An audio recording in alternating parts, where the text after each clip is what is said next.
Good evening, I'm Ces Oreña-Drilon. And I'm Shawn Yao. The big stories tonight. The palace has called fresh allegations of payoffs to politicians that include President Marcos nothing but a lousy script. Personalities being accused of receiving kickbacks from former Congressman Zaldico had one word for it: preposterous. One anti-corruption group has filed an ethics complaint against Senator Bato de la Rosa, who has been out of the public eye and absent from Senate sessions since November of last year. And 40 years on, the EDSA People Power Revolt is commemorated against the backdrop of massive corruption in government, with two Marcoses at the center, then and now. Na kung may paratang, ilatag ninyo ng malinaw. Dito natin buksan sa Senado at suriin ang maleta ng katotohanan. Hindi maaring trial by publicity ang mangyari. Paulit-ulit na kasinungalingan laban sa Pangulo. Lousy script, hindi pang award-winning. Present your evidence with courage. This was Senator Amy Marcos's message to former military personnel who claim to have delivered kickbacks from anomalous flood control projects. Senator Marcos has filed a resolution seeking to conduct an inquiry into the claims. Yesterday, lawyer Levy Baligod complained or accompanied 18 alleged former Marines in a media conference. The soldiers claimed to be bagmen for former Congressman Zaldico and accused several personalities, including President Bongbong Marcos, of receiving payoffs. Baligod also alleged that Co and former Senator Sonny Trillanes funded expenses related to investigations by the International Criminal Court. Ilatag ninyo ng malinaw. Kung may ebidensya, ilabas ninyo ng buong tapang. Kumbaga sa maleta, mananatiling sikreto ang laman niyan kung hindi ilalatag sa lamesa at bubuksan. Dito natin buksan sa Senado at suriin ang maleta ng katotohanan. Hindi maaring trial by publicity ang mangyari. For his part, Trillanes says the press con is just another attempt to discredit the ICC proceedings against former President Rodrigo Duterte. Trillanes has denied receiving any kickbacks and said he will file cyber libel charges against people behind the supposed expose. And those tagged by the 18 ex-soldiers are also speaking out. ML Party List Representative Laila De Lima and Senator Panfilo Lacson called attention to the timing of the accusation. De Lima described the allegation as a mere demolition job. Meantime, MMDA General Manager Nicolas Torre III refused to further comment on his inclusion in the affidavit of the alleged bagmen. Alam mo, nakita ko rin yung affidavit na napakarami ng pangalan na involved. It's really non-issue right now for me because hindi naman akong bida dyan. Napakarami ng pangalan dyan. The military has also conducted its own investigation into the 18 alleged former Marines. Philippine Navy spokesperson Captain Marisa Martinez said in a statement that 4 of the 18 were never members of the Navy nor the Philippine Marine Corps. And majority of the individuals were discharged dishonorably from the service, while others were able to retire in good standing. Our sister program StoryCon earlier spoke to Levy Baligod, counsel to 18 soldiers claiming to be former bagmen to fugitive Zaldico. In a portion of his interview, Attorney Baligod addressed the Philippine Navy's statement most of his clients were dishonorably discharged. He also reiterated his allegation former Senator Sonny Trillanes got some, of course, cash, and that ICC investigators could have committed bribery and graft and corruption. Take a listen. In their affidavit, the 18 never claimed that all of them belong to the Marine Corps. 2 of them, in fact, in the affidavit, in my possession, claimed that they were former Army, no? Or they belong to the Philippine Army, not with the Philippine Marine Corps. And it is true that, in my knowledge, there is one former Marine who was dishonorably discharged. What you're saying at this point is there's just one because the Navy says it was most. The Navy says it was most of them that were dishonorably discharged. I don't think so. Maybe we can reconcile our record, no? I will ask the soldiers to confirm with me later on whether they were discharged or not. But the fact remains that they were members of the Philippine Marine Corps before. Regardless of the nature or character of their separation from service, we cannot erase the fact or ignore the fact that they were former members of the Philippine Marine Corps. Sir, I understand what you were saying na ibang bagay ang nature at ang character ng service ng mga military personnel. But on the other hand, wouldn't it also affect their credibility as witnesses if most of them, as claimed, but this is the claim of the Navy, if most of them were dishonorably discharged, wouldn't that affect their credibility? Di ba, in courtrooms, isn't that also what lawyers look at and the judges look at when they listen to testimony? Kung ano yung background at ano yung kredibilidad ng mga testigo? Oh, that is too early for me to comment on that about credibility. Pero nakita nyo naman po, ang daming taga-media, ang daming taga-kongreso, ang daming taga-senado, naniniwala nga sila sa testimony ng mga convicts, no? Nasa kulungan na, pero pinapaniwalaan ang kanilang sinasabi. That is the wrong assumption, attorney, because just because you were jailed does not mean there's a confirmation of wrongdoing there. We all know that testimonies can be fabricated, can be coerced, right? You as a lawyer should know that. But anyways, the reason I don't think it's too early to ask about the credibility because the claims that you're making are serious and wide-ranging. So balik tayo dun sa question ni Ami, which is, how long have you known these 18 gentlemen and can you vouch for their credibility? Yes, I started meeting them in October. I vetted what they said, and that is why it took me about 3 months before I finalized their affidavit because I had to verify their statements with their other co-workers who did not come out as of this time. Wala pong sinasabi ang mga dating sundalo na nakita nila na yung 2 million ay inabot sa ICC investigators. Wala po yan sa affidavit. Well, actually, sir, my Inabot question po ba kanina yung was pera kay Senator Trillanes? My question Inabot po kanina ba was yung pera kay with regard to Senator? the $2 million that you said yesterday that it was turned over to Trillanes for the use of the ICC investigators. I also never said that you said that it was given to them. That's what I was asking, whether it was given to them or whether it was used for their spending. That's why po, I wanted to clarify a while ago your factual premise. There is nothing in the affidavit, and I did not say anything to the effect that the $2 million were turned over to Trillanes or were given to the ICC investigators. Ang sinabi ko, may mga ibinigay kay Sunny Trillanes na pera. I think kung hindi ako nagkakamali, 2 beses sa kanyang opisina sa Quezon City at kada linggo tuwing nagmi-meeting sila sa Unit 8 or 9 na Polo Club Townhouse sa Makati ay may dala na siyang bitbit at sinasabi nila na binibigyan siya ng pondo para sa mga ICC. No? Kaya nga po pati yung hotel accommodation nila ay binayaran ni Saldico at nakasaka ni Sunny Trillanes. Okay. Yung mga sasakyan na ginamit nila ay sasakyan ni Saldico. Yun po ang sinasabi ko na merong corruption, merong bribery.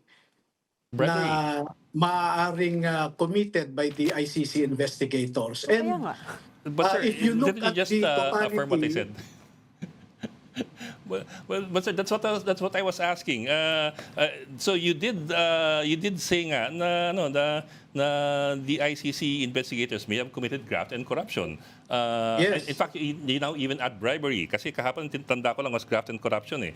So let me ask you about that po. Actually, that's the root of my question.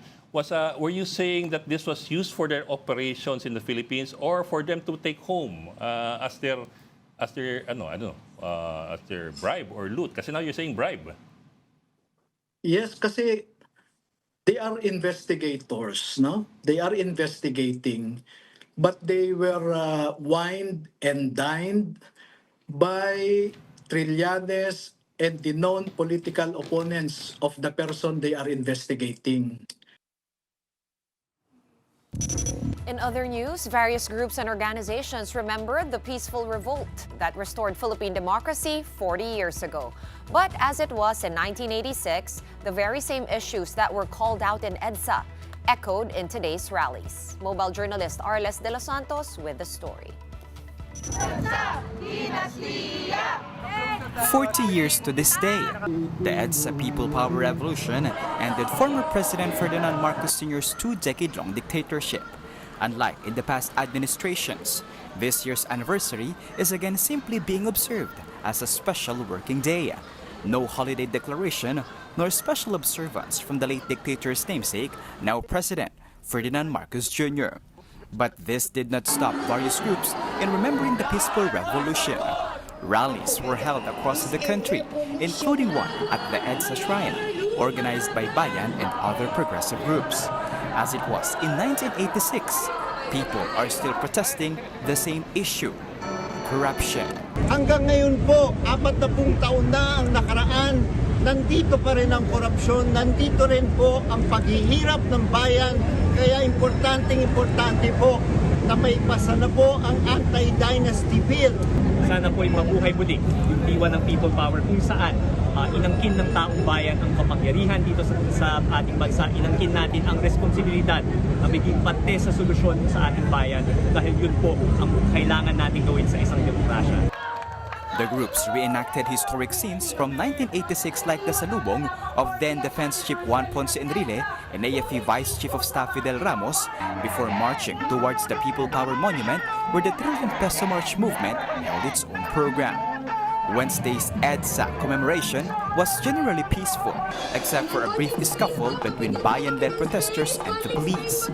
Authorities barred the group from bringing a truck platform as they marched towards the EDSA Shrine.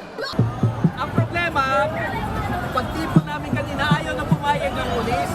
Kasi bawal daw ang truck sa EDSA. Kasi sabi namin, ayun naman ang usapan namin kahapon. Sabi namin, mas magulo. Kung hayaan nyo lang basta pumasok ng tao na walang stage, walang sound system, eh yun daw ang utos na nasa taas. Kaya ito nangyari. Naparahan natin ang Matigas na hindi naman dapat. At ngayon, naghahabol ng pulis, bakit daw hindi ilagay ang stage? Eh sinaulo pa na sila nagbawal ng stage. Diba? Malinaw-linaw lang usapan. Students from various universities also took part in this year's EDSA commemoration. Those from the Polytechnic University of the Philippines in Santa Mesa walked out of their classes midday to join the rallies along EDSA. The 40th anniversary of the EDSA revolution ended with a program at the People Power Monument this evening. As for the palace, there was no message from the president.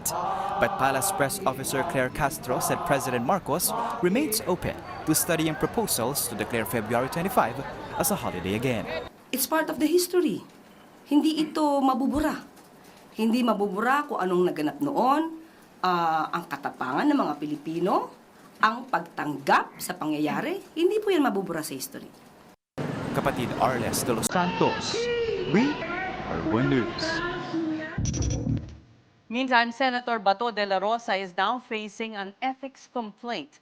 Anti-corruption group called Wag Kang Kukurupt filed the complaint against De La Rosa over his absence from the Senate for more than 3 months now.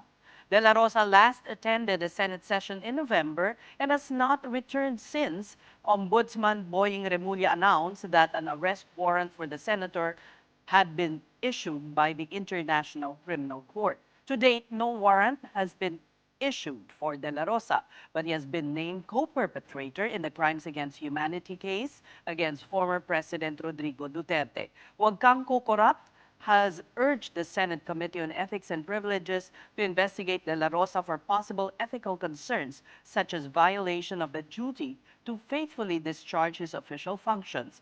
The group is asking the Senate for disciplinary action on De La Rosa and possible suspension of his salary and the operations of his office.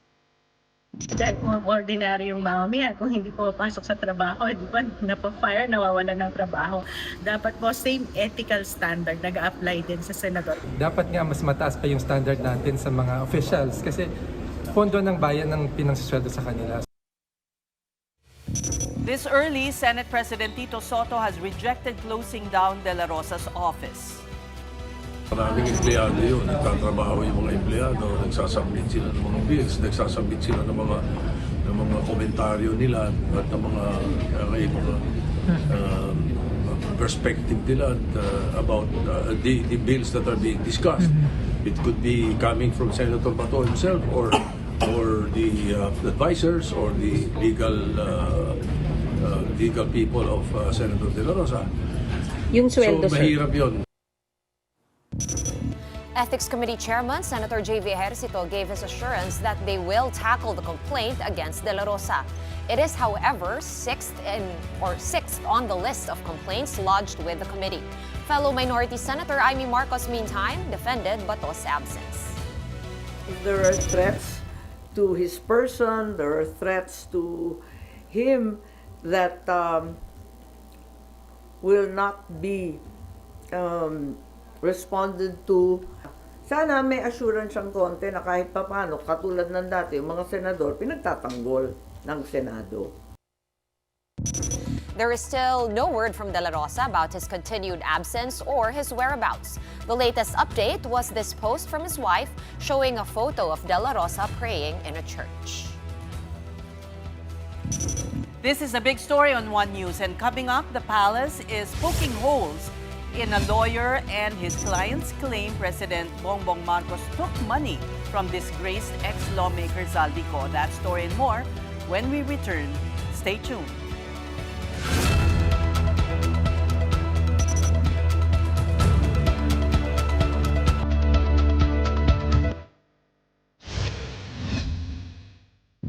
Welcome back to the big story. A lousy script that's not award-winning. That's how Malacanang described the narrative of Attorney Levy Baligod and 18 soldiers on alleged payoffs to politicians, including President Marcos. According to Palace Press Officer Claire Castro, these are just poorly constructed series of lies intended to smear the president. She called on law enforcement agencies to take action against the individuals who crafted these claims. To the public, she asked for more discernment. Paulit-ulit na kasinungalingan laban sa Pangulo. Lousy script. Hindi pang award-winning. Hindi malinis. Alam mo na may kasinungalingan. So, sino ba ang nasa likod nito? Siguro dapat malaman nyo kung sino ba yung may-ari ng sasakyan na siyang sumundo sa kanila matapos ang press briefing. Meanwhile, MMDA General Manager Nicolas Torre III also declined to comment on the issue. Torre was mentioned in the soldiers' affidavit. I-substantiate at tataasan nila ng kamay para sila ay mag-subscribe dyan. Baka mamaya at the end of the day, sasabihin, joke only yan eh. Di ba? So it's really non-issue right now for me because hindi naman akong bida dyan. Now let's discuss this further with Palace Press Officer, Undersecretary Claire Castro, who's here with us. Welcome back to the show. Yes, in person. Yes, ang dami niyong pasabog ng mga quotable quotes. Thank you, Ces. Thank you, Shawn. Well, one person who's taking this seriously is Senator Amy Marcos, and he even wants it investigated. Did he ever read? Did he ever read the complaint or rather the statement? I don't think so. Otherwise, he would also have the same impression on the said statements of these 18 ex-Marines. If you can see, there are so many pictures being shown by Attorney Levy Baligod. But have you seen to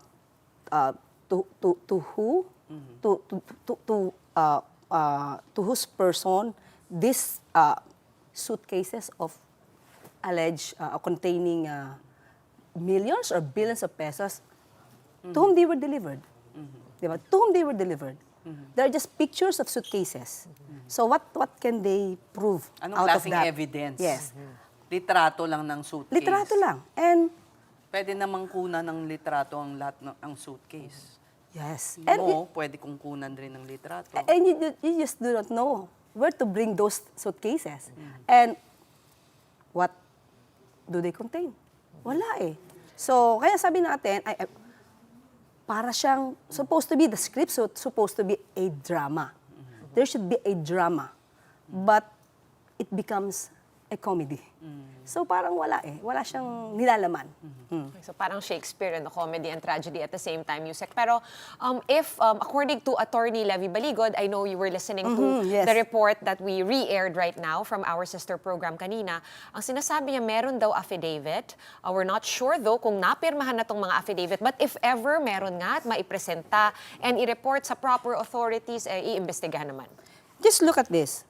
If they held this press con and they want to be something to be remembered of, the truth, telling the truth, they should have given that yesterday. It should be a complete statement, complete pieces of evidence, not like a teleserye. There's a season 1, season 2, and season 3. Why are they still manufacturing stories to suit their a goal to put down the president or to pin down the president? So dapat kompleto na yan. So ba't series-series? So ano to? Parang Saldico. May video 1, may video 2, may video 3, may video 2. Kapag ikaw, nagsasalita ka ng truth, isa palang lagpakan, dapat boom, tapos na. So you will not be questioned anymore. And the credibility of these people, they are now being questioned because have you seen how they answered the question? Ililipat yung mic. Parang itong isang tao, he doesn't know anything about this issue. Ililipat, then another issue, another person will be answered. Another alleged witness will be answered. So, makikita mo the credibility. Alam mo, as a lawyer siguro, during the cross-examination, you can see the demeanor of the people who will be put on a witness stand and how they testify. So with that, makikita mo sino nagsisinungaling, hindi. Madaling mahuli. Sino ba naghatid sa kanila? You were, suggesting earlier that we should go after the person who brought all these soldiers to the press con. There is this vehicle owned by two. Why can't you say it on air now? Sexy. I will just whisper to you. Okay. But what is this ex-politician? What is his motive? Who? Well, I did not say anything. I did not mention any name. The person who's behind this or who was ferrying these soldiers to the press conference. What's the motivation? To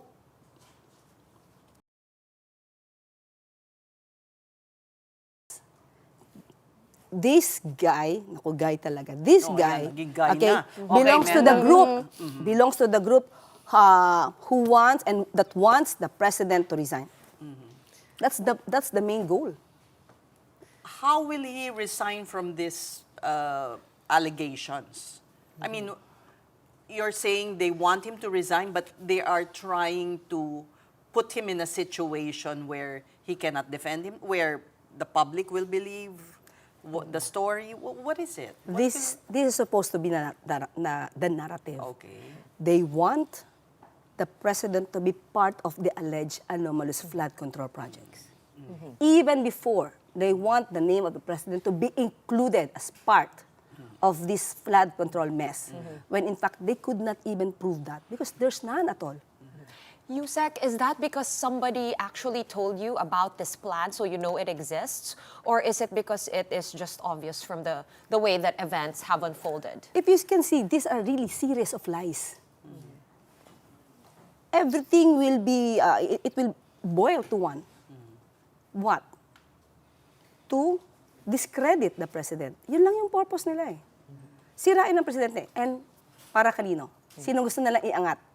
So pag natanggal ang Pangulo, sino ba iaangat nila? These people. So you're saying, okay, you're implying that they are answerable to the Vice President. Sabi mo, sinong aangat di ba? Can be. So she's part of this plot? Oh no, I cannot say that. I cannot say that. But the people around her, they are trying to manipulate. They are trying to manufacture stories against the president, and that's what is the goal. Like what I have said, to bring down the president. Having said that, no, Yusek Claire, you already know, I guess, who are the people behind this, who are responsible. So there's no plan, or does the president have any inclination to, do something about it, or is he inclined to just ignore it? Like what I have said during the briefing, the NBI, I'm telling to you, the NBI, the DOJ, the PNP, they have the obligation to investigate on this matter. If they can see that they are all falsehood, fake news, then they have to file case against these people. Motu So proprio. yes, motu proprio. There's no need for the president to give an order. That is their mandate. They can summon these people. Yes. Like what the NBI did with those people who spread this fake medical reports. medical report, Yes, yeah. they, the NBI, and I believe also the PNP, did this motu proprio investigation. So they filed cases against those fake news peddlers. But that was easy because they already brought in that person who was responsible for the fake medical reports. And this zarzuela, as you called it, has been going on for a while and nobody has been brought in yet. What is that? How are we supposed to read into that? Well, it depends. So if the NBI can see, they have to get the statement if it is under oath. So that's the important thing. If they can get the affidavit under oath, and then they can see that the statements made therein are all falsehood, are all lies, then it's time, it's really, it's high time to file cases again. Under the revised penal code, there is this law that penalizes the act of spreading fake news. So aside from that, I believe cyber libel, I don't know if can be filed if the president will not file anything. Former Senator Sonny Trillanes filed. It is personal to him. So if it is libelous, he can consider those statements as libelous remarks and that maligned But what his about personality. conspiracy to bring down the government? Masyado bang mataas na yung charge na yan? If you're saying that that's what they want to do. To compel the president to resign or to link him to the flood control scandal by false reports or falsehoods. Or would that be Pwede hard ba to yun? prove? Oo nga Maybe. Well, the investigating body should collate and gather the pieces of evidence. Baka kasing bilis Otherwise yan ng then- investigasyon sa flood control scandal. Alam mo Busy yun? ba sila? Dito na, at tuloy-tuloy naman kasi yan. Meron namang ibang department na nag-i-investigate. Okay. Now, if we may move to another topic, it seems that the administration is changing its tune about how it regards the EDSA anniversary. We celebrated 40 years today. We're commemorating that. Pero tinanggal naman 2 years, in 2023, tinanggal ni President Marcos ang pagiging holiday ng EDSA anniversary. So, parang nag-iiba yata ang tono ng Malacanang. On how to commemorate? Yes, or how it regards Well, this it day. is still a special day. People can commemorate like what they're doing right now. It's a special working holiday. Yeah, tinanggal. Yusek. Tinanggal. Dati kasi walang Ayun, pinag-iisipang work. ibalik. Long weekend dati. Ngayon hindi Parang basic.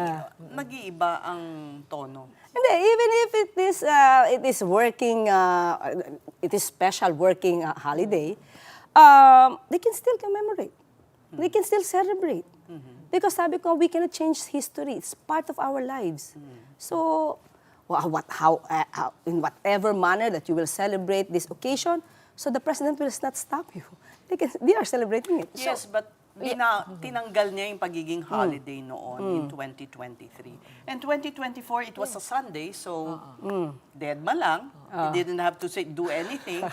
Kumbaga Next year, na-downgrade ano na? Next year, ano na ang storya? I don't know. Let us see. They said they already passed the bill, and so the president will just read it, and let's see what will be the action of the So president. is that why you said you made that statement? Because meron ngang nag-file na nung bill sa Yes, oo. Congress. So, So let's just wait kailangan for nyo that. sagutin. Okay. Now, let's go to the ICC. Yes. Well, the president was mentioned in the opening statement of the council to the former president. The temerity. Okay. The temerity. I'm calling now here, I'm calling Attorney Kaufman as the Attorney Pahid Kaufman. Pahid. Always making pahid, pointing fingers at others. Now pointing fingers to other people, except for his client. So what do you anticipate? Tomorrow he will be presenting the merits of their defense. Yes. Since day one, it seems that his narratives, they all came from the DDS. Somebody told us that it seems that they are hearing Harry Roque in the person of Attorney Kaufman. Same kidnapping, politicizing, when in fact he should be concentrating on the defense of his own client. If we can see, kidnapping, this is not even part of the accusations made by the complainants. The complainants, the coverage of the crimes against humanity will be the actions or the crimes from 2011 to 2019. So the alleged surrendering of the former president to The Hague, it was done in 2025. Maybe it falls under the appeal of concerning the jurisdiction of the ICC. But the ICC, I believe, it already talked about and made a resolution on the issue of jurisdiction. And even the Supreme Court here, in a decision, it said that ICC has jurisdiction over the acts committed prior to the withdrawal from the Rome Statute. Is it time that we rejoin the ICC? I was with the president just 4 hours ago. And what did he say? And Bago to. I forgot to ask him. Akala ko may Teka punchline. muna. We won't let you off that easily. This is another incident when the palace changed its tune. Okay. Nung umpisa, ICC, hindi yan makakapasok dito, blah, blah, blah, blah, blah. And then suddenly, the former president... Sinabi ba niya hindi siya makakapasok? Oo, sinabi niya. Sinabi niya lang. Legal counsel, presidential legal counsel, Juan Ponce Enrique. Sinabi niya hindi makakapasok. Sorry, I forgot. Yes. I think you weren't the press secretary Yes, at that time. Yes. What I could remember is that... And then when they split, iba The ng argument tono. became Interpol, di ba? But we have an obligation with Interpol, which is still the We have to respect statement that, of today. yes. We have- So that's yun yung naging parang kumbaga, I guess the other side would see it as yun yung butas na to make advantage of. So kung di sila makakapasok, but we should also remember that the former president even invited them, the people, the investigators from the ICC, when he said, "Hurry up! Investigate me." So when it was heard by the president, he said, "So be it." You don't have to forget that. It was the former president, Duterte, who invited them in. So binigay lang yung gusto niya. But It was a dare. Yes. So since so that is his wish, so let's give it to him. Pero yung current president, no, just to reiterate and to get a blanket or categorical denial from you, Yusek Claire, the administration, the Marcos administration did not at all in any way help the ICC investigators or bankroll any of the witnesses for the prosecution at all. Help the ICC in what way? I do not know. I was not informed of anything. What we know, from the time that I came in as a palace press officer, what I know is we just cooperated with the Interpol. Okay. But with the ICC, no. Okay. Or the witnesses, or the families victims. of the victims. To Are you help giving the any government? support? Yes, the DOJ or any Okay, government agency. the last thing that I've heard from the DOJ, that the government can help the Filipinos, the witnesses who are Filipinos. And Not- are we? Are Did we? we? Na ngayon, as of now, I do not have any update on that. If they... Sige, we'll follow you up on that. Yes, oo. Last question, the airplane. Okay. Because this was brought up rin by Attorney Baligod. Sino ba nagbayad talaga ng aeroplano? Because you can now stock Anong flights. aeroplano? Yung airplane, yung Gulfstream that took former President okay. Duterte to The Hague, to be Okay. clear. To And be clear. to be clear, sino daw nagbayad nun? Because often that is also used by the President, Bongbong Marcos, in his travel. So maybe it's a rental, pero who paid for that trip? Not me. Yeah, but Yeah, but who? Do you know who? Hindi, I do not know. You don't know. Oo. Can you find not out for Zaldico. us? Saldi ko? No. I don't think so. I don't have any personal knowledge on that. So I cannot answer. Okay, we will follow up 2 questions with you next time. Next time, I No. want now. Oh, yun na nga, hindi, yun na nga eh. Who paid for that plane and whether the witnesses will be given any financial help or if the government will shoulder their travel I think once it- the if a trial will happen. With regard to the assistance, if there is, given to the witness, it should be the DOJ that you can ask. Okay. Because it's former SOJ Boying Rimulya who made this manifestation. He did make that public Yes, publicly. Who can we ask about the plane? Yeah. You Also can the also ask DOJ? the DOJ. Andaya naman. Okay. Well, we're sorry to take time from your vlogging. Oh, I wish to stay for more than an hour. Can we? Oh, tapos na tayo? Pero hindi mo naman masagot yung mga tanong namin eh. Ay, nasagot ko naman yung iba. Sabi ko, you can ask the DOJ. So we thank you for your time and thank you for coming over to the studio. Thank you, Ces, and thank you, Shawn. My privilege.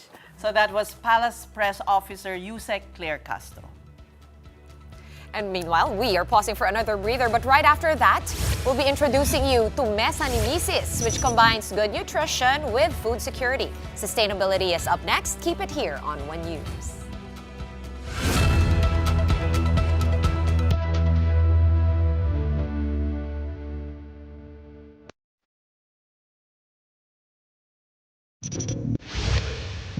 Welcome back to the big story. The Philippines produces a wide range of fruits, vegetables, crops, and many of them climate resilient and nutrient dense. Yet, malnutrition and diet-related diseases remain a public health concern. Nutrition and food security advocate Juana Yupango says the issue is not simply a lack of food, but a shift toward processed products that are often more accessible than fresh local ingredients. And with this, Yupango has changed her focus to a program that promotes nutrition, easier on the budget, and which communities can source locally. It's time to put on the spotlight initiatives that champion ecological practices. Welcome to Sustainability.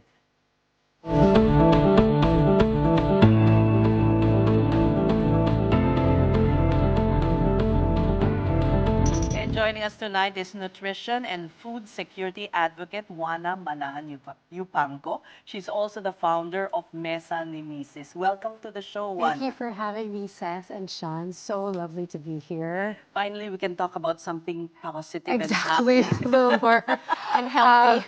healthy and uplifting for all of us. Yeah, you've been working with Mayor Lucy Torres in Ormoc Kaon. Ormoc-Kaon is the name of our program. So it put together Ormoc and Kaon, which is Bisaya to eat. Yeah. It's something we came up with, and Mayor Lucy came up with this program to teach her constituents how to eat healthy food. So we all know what a healthy plate looks like, but how do we eat it? Half the fun is in eating, and I always say, hindi nila kakainin kung hindi masarap. So that's my mission, is to teach them how to make healthy eating masarap. What did you discover about, because you researched for how long? I was working in Ormoc for about a year and a half Wow. before we launched that program. A year and a half. Yes, so this included training the barangay nutrition scholars. which they're really the foot soldiers of nutrition, as you would have it. So they do everything, weighing babies, giving out medicine, but also a big part of their mandate is to teach backyard planting and healthy cooking. So I really focused on that since that's my specialty. But, you know, we have people to do that, and they're the perfect people. So I trained them for about a year and a half. We surveyed Ormoc, where they get their food, different barangays that produce different crops.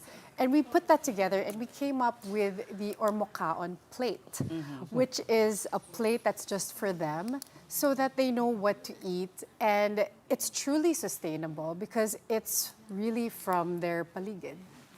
Wala nang kailangan i-import pa. No. It's just like available. It's all available. Right and we there in their really made communities. sure it's in their communities. You know, it's amazing out there. There's one barangay that produces only eggplants, and then the other one is all tomatoes, and the other one is all wombok. So they really have everything. And Ormoc is, they've got mountains and the sea, so they really have the best of both worlds there. But what did you discover about the eating habits of Filipinos? Masyado na kasi tayong westernized. Very You know? westernized. So I have 2 cookbooks, plant-based cookbooks, and I really thought, you know, they say the Philippines is the lowest consumption of vegetables in Southeast Asia. And yes, it's true, but as I go around all the communities, different cities, different provinces, you know, they know their vegetables, kumakain naman sila. Unlike the US, where yung kalaban nila is sweets and lots of meat and, you know, carbs. Ours is, well, the States has the same problem. Processed food and ultra-processed food, that's really our kalaban here in this country. So, even among marginalized communities. Especially amongst the marginalized. And the reason is the cost of food, the cost of fresh fruits and vegetables is so much higher than the processed stuff. Kahit sa Ormoc na. Kahit sa Ormoc. A lot of these communities, marginalized areas, don't have proper storage. They don't have freezers or refrigerators. So something that is processed or packaged is going to last you much, much longer. And you can buy the tingit culture, right? You just buy what you need for the day. All of those things come into play. And I found that there's a lot of confusion with processed and ultra-processed. So in one of our surveys, we asked, pareho ba ang pork chop sa hot dog? And they say yes. Because to them, it's both ulam, it's both a viand, but we know that it's not quite the same. It's not made of the same stuff. Mas maraming starch actually yung hotdog kesa sa protein. And it's fortified. A lot of our ultra-processed food is fortified, and that's how they put in the vitamins and minerals that are lacking because they're not getting it from fresh food. So are you saying na parang nag-regress ang Pilipino sa diet? It's sad, but yes, I believe that to be true. I went to a public school in Tondo, and you know how we have the food pyramid, right? Instead of putting the normal bread, rice, fish, there were things like cup noodles, pancit canton, as carbs. And I thought, it's ridiculous. Why would they do that? But then when I thought about it harder, it's not ridiculous because that's what is accessible to them. And hindi nga rin napapanis, no? Hindi Pwede kang napapanis. bumili ng Why will they put a broccoli or an apple? Wala naman silang ganun. Or even rice. Mas even mura pa rice. yung cup noodles sa rice. Yeah. And rice, you know, will get bokbok. It will get old. The cup noodles are there for the next 100 years. Pero give us an idea, what is a sustainable plate? Right. Yeah. So I will take Ormoc as an example Yeah. because it is they've got the seaside. So over there, tuna is very abundant. So tuna is high protein, omega rich. Inexpensive. And then they have their green leafies, malunggay, alagbati, as we were saying earlier, ninanakaw lang yung malunggay, a little bit of rice, and a little bit of fruit. I mean, it's common knowledge. And most people know what it is. And through these, we surveyed 1,800 people. They know what healthy eating is. They know what it should look like. But somehow the execution Gets lost. It gets lost. It's the I'm not translation. good in the kitchen, and you're right about the logistics of it all. Minsan kasi nabubulok siya, and you don't want to waste the money, especially Yeah. if it's expensive. Or siguro the convenience. Convenience is big. Cooking is a big part of healthy eating. It's Yeah. part and partial. If you want to take control of your health and your budget, you need to cook. And that's really what I try to do. I was telling you earlier that because there's no refrigerators and cooling or storage in these places, I had to go back in time and look for old cooking methods. How to confit something. You cook it in its own fat, be it pork, chicken, whatever it is, adobo, pickling, and keeping all those things. That's how you are able to save those fresh vegetables and save money at the I same was time. so interested in your kimchi with ginamos. Yes, we invented that kind of on the spot. So Mayor Lucy loves ginamos. It's fermented fish. Kind Kumbaga of like parang bagoong bagoong nila. balayan. But it's so salty. Like, oh my gosh, it's so salty. And I guess kimchi, because there's wombok so abundant there. And I said, hindi na to linuluto. You just leave it out. You don't even... Ibabad mo lang sa Babad ginamos. mo lang. And Yeah. fermented na ang ginamos. So, Yes, so so you have extra probiotics and prebiotics. nagustuhan ba nila? They loved it. And with K-drama being so popular everywhere, it was a hit. So Tama. what I really try Hey, to that's do... a product that they can sell, ah. Exactly. That's my Bibili ako next nun. goal. Diba? Or So, even yung pagturo ng kamatis na gawing tomato tomato sauce. sauce. Or Yung tinatapon dressing. na lang yung kamatis when Yes. there's too much, di ba? Or it's on the side of the road. Yeah.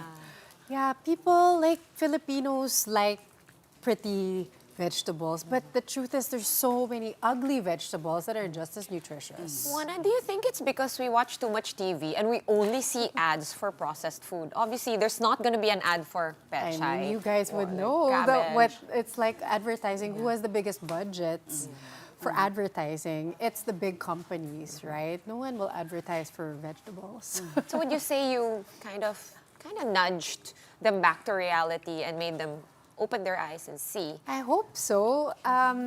Every time I speak there, it's 500 people at a time. If there's 2 people who respond to me, I'm happy. So yeah, I try. Should legislation come in? I mean, I'm glad that Mayor Lucy is doing this, but what about other LGUs, other, provinces, cities? How can they copy what she's doing? No, they could Dapat call ba me. No, just legislate? kidding. They can call me, but Yeah, pero what can we do? legislation. Like, how can you scale it up, what you're doing? It starts, I've always started with the nanays of the community. They're the heart and soul of families and communities. They know the old remedies. Listening to them and listening to their advice and just giving them more, if it was some sort of legislation, I would suggest to uplift their status and give them a platform to speak to more people. So what we've done in Ormoc with the BNS is I've trained them. What's BNS? Barangay Nutrition Scholars. May ganun?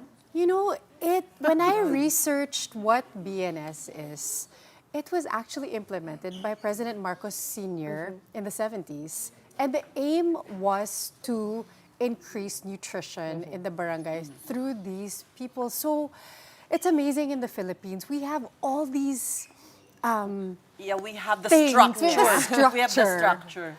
But we aren't quite using it as well, I guess, as we should be. So I've taught them how to cook, how to measure food.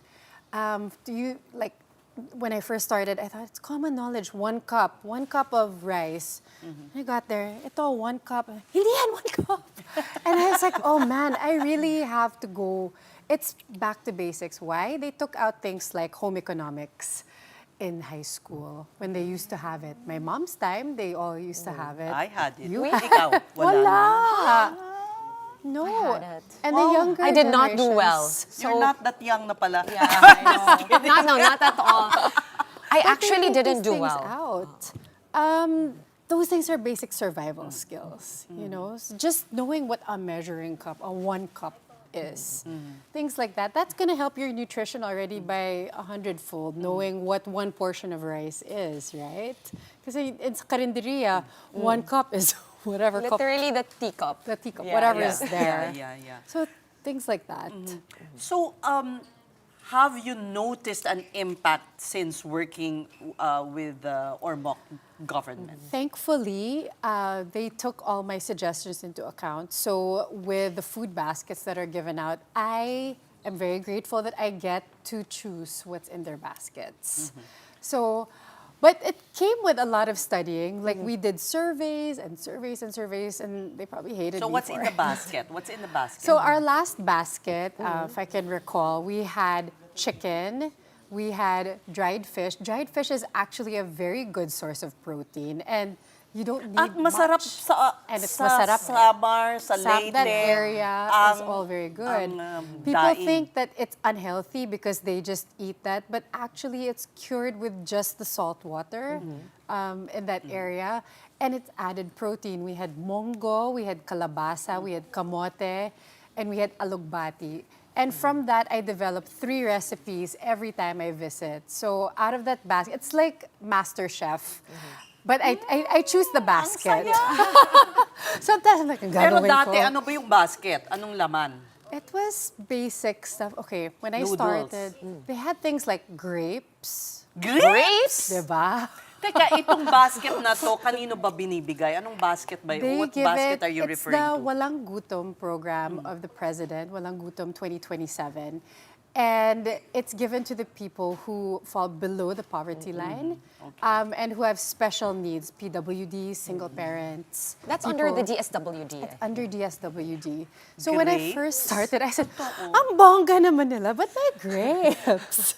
Grapes, pears. Sabi ko, saan to galing? Pears? And I said, no. We have to, if you let me, I can suggest how you can have more food for the same price. For the same amount. Yeah. And then, Siguro may supplier niya. it's another story. And from that, how do we prolong the life? How do we extend it?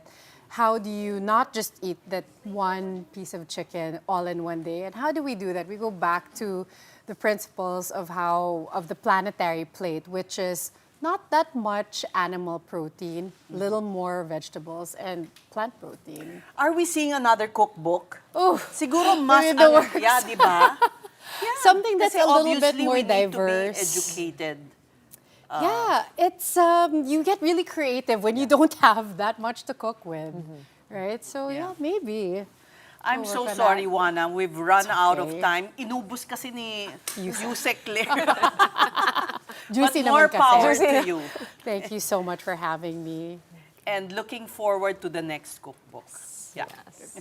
We thank you for joining us here on sustainability and here on the Big Story. That was Juana Manahan Yupanco, founder of Mesa ni Mrs. All right, and that's it for the Big Story on this midweek. Thank you so much for watching. We'll be back here tomorrow at 8 p.m. Kapatid, we are One News, all sides, all the time. Have a good night.